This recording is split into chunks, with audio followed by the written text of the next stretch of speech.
Hi students, तो आज हम डिस्कस करेंगे क्लास पाइसेस। ठीक है, फाइलम वर्टिब्रेटा में हम पाइसेस जो है वो स्टडी करेंगे। तो पाइसेस जो क्लास है वो आती है फिशेस की। तो इसमें फिशेस जो है वो इंक्लूड होंगी। तो इनकी करेक्टरिस्टिक्स हम डिस्कस करेंगे फिशेस के, जिनकी क्लास पाइसेस है। तो देखो मेन जो करेक्टरिस्टिक्स हैं पाइसेस के, फर्स्ट करेक्टरिस्टिक है that is they are aquatic. Aquatics होती हैं ये, आपको पता है पानी में ही आपको ये मिलती है ना। उसके बाद इनके जो ऑक्सीजन होती है वो ये यूज करते हैं कहाँ से, आपको पता ही है, जो पानी के अंदर डिजॉल्व्ड ऑक्सीजन होगी, डिजॉल्व्ड इन वाटर, पानी के अंदर जो ऑक्सीजन होती है वहीं से ये इसको यूज करते हैं। और आपको पता है इनके लिए जो रेस्पिरेटरी ऑर्गन रहते हैं वो होते हैं गिल्स, गलफड़े जिनको हम बोलते हैं, गिल्स जो वो होते हैं जिनके द्वारा ये ऑक्सीजन को इनटेक जो वो करते हैं। इसके अलावा इनके अंदर एक टेल होती है, मस्कुलर टेल होती है, that help to them swim, है ना, स्विमिंग के लिए वो हेल्प करती है, या उनकी मूवमेंट के लिए जो वो हेल्प करती है, जो टेल इनके अंदर प्रेजेंट होती है। और इसके अलावा इनकी बॉडी के ऊपर क्या होते हैं, स्केल प्रेजेंट होते हैं इसके ना, शल्क जिसको बोलते हैं, शल्क होते हैं इसके ऊपर, स्केल्स जो है इसकी बॉडी के ऊपर होते हैं इस तरह से। जैसे इनकी अगर इस तरह से बॉडी है तो इनके ऊपर इस तरह से आपको पता है छोटे छोटे स्केल जो वो होते हैं इस तरह से। ठीक है, इस तरह से इनके ऊपर स्केल जो वो प्रेजेंट होते हैं। ठीक है, ये इनका एक इम्पोर्टेंट करेक्टरिस्टिक्स जो वो होता है। इसके अलावा जो फिशेस होती हैं आपको पता है वो कार्टिलेजिस फिशेस भी होती हैं और बोनी फिशेस भी होती हैं।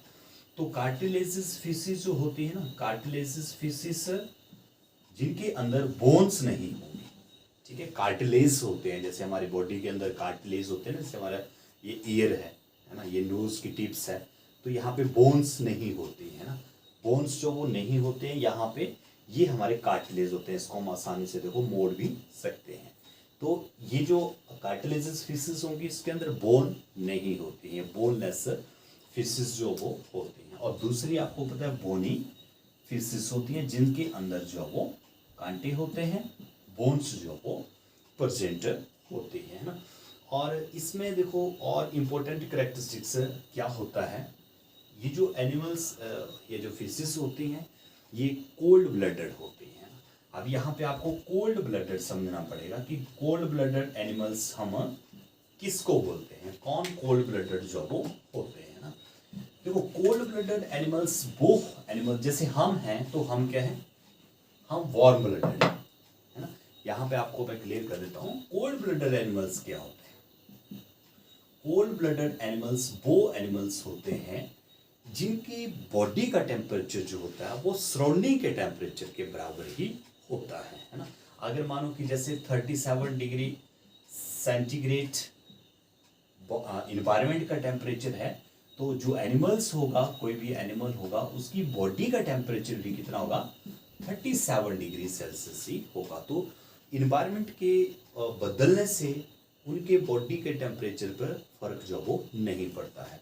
अगर 40 डिग्री सेल्सियस इनका टेम्परेचर है सराउंडिंग का, तो इनकी बॉडी का भी 40 डिग्री ही हो जाता है। तो ऐसे एनिमल्स जो वो कोल्ड ब्लडेड जो वो कहलाते हैं। तो इनके बॉडी के ऊपर टेम्परेचर का कोई खास फर्क नहीं पड़ता है। जैसे हम होते हैं तो हम तो आपको पता है वार्म ब्लडेड हैं, बाहर अगर 40 डिग्री है, हमारा बॉडी का 37 डिग्री है, तो हमें हॉटनेस जो वो फील हो जाती है। या सराउंडिंग का जैसे 5 डिग्री है, 10 डिग्री है, हमारे बॉडी का 37 डिग्री है, तो हमें फिर ठंड जो वो महसूस हो जाती है। तो ये जो एनिमल्स होते हैं ये कोल्ड ब्लडेड होते हैं, इन्हें ज़्यादा जरूरत इसकी इन्वायरमेंट के टेम्परेचर की नहीं पड़ती है, इनको इफेक्ट जो वो नहीं करती है। इस तरह के जो एनिमल्स होते हैं उनको हम कोल्ड ब्लडेड एनिमल्स जो वो बोलते हैं।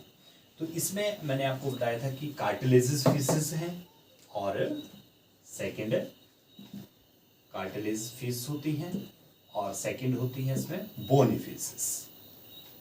बोनी फिशेस वो होती है जिसमें बोन्स होगी, और कार्टिलेजिस में कार्टिलेज ही होगी, पूरी बॉडी के अंदर कार्टिलेज ही होंगे। तो इस तरह की जो एक फिश है दैट इज शार्क। शार्क जो मछली है वो कार्टिलेजिस फिश जो वो होती है। कई बार इस तरह का क्वेश्चन आपको कहीं कम्पिटिटिव एग्जाम में भी आ जाता है कि how many bones are present in a shark, तो इसका आंसर जो है वो 0 होता है, क्योंकि शार्क जो है वो कार्टिलेज फिशेस में बोन्स जो वो नहीं होती हैं।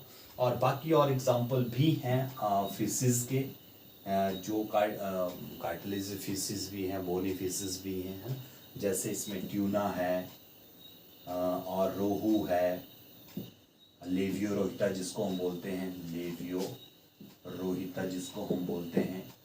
और इसके अलावा फिशेस के बहुत सारे एग्जाम्पल हैं जो मेन मैं आपको बताऊं, जैसे एक्सोसिटस है, एक्सोसिटस जिसको हम फ्लाइंग फिश भी बोलते हैं। कई बार ये क्वेश्चन भी आपसे पूछा जाता है कि नेम द फ्लाइंग फिश, तो दैट इज एक्सोसिटस है।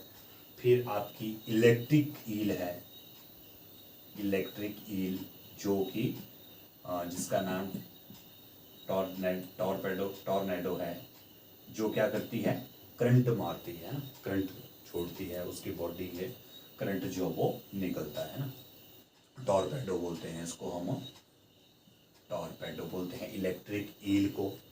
इसके अलावा एनावस है, एनावस फ्लाइंग पर्च जिसको बोलते हैं हम, कॉमन नेम जिसका फ्लाइंग पर्च है। फिर इसके अलावा आपका जैसे मेल हिप्पोकैम्पस है, मेल हिप्पोकैम्पस जिसको बोलते हैं हम सी हॉर्स, जिसका कॉमन नेम जो वो होता है। ये मैं इसलिए आपको बता रहा हूँ, कई बार आपके कॉम्पिटिटिव एग्जाम में इस तरह से पूछा जा सकता है कि इसमें से सी हॉर्स जो वो किसको बोलते हैं, दरियाई घोड़ा, समुद्री घोड़ा जो किसको बोलते हैं, दैट इज मेल हिप्पोकैम्पस जो वो होता है। तो ये कुछ एग्जाम्पल जो है, जैसे एक आपकी और भी फिश है एक जिसका मुंह जो है ना लॉइन की मुंह की तरह जो लगता है, जिसका नाम लॉइन फिश है, उसको हम लॉइन फिश भी बोलते हैं। तो इस तरह के बहुत सारे और एग्जाम्पल भी हैं फिशेस के, जो कि ये करेक्टरिस्टिक्स जो वो पाइसेस के जो वो शो करते हैं। तो ये क्लास पाइसेस के बारे में थे कुछ एक करेक्टरिस्टिक्स विद एग्जाम्पल। तो होप है कि आपको ये टॉपिक जो वो क्लियर हो गया होगा। तो आज के लिए बस इतना ही, थैंक यू।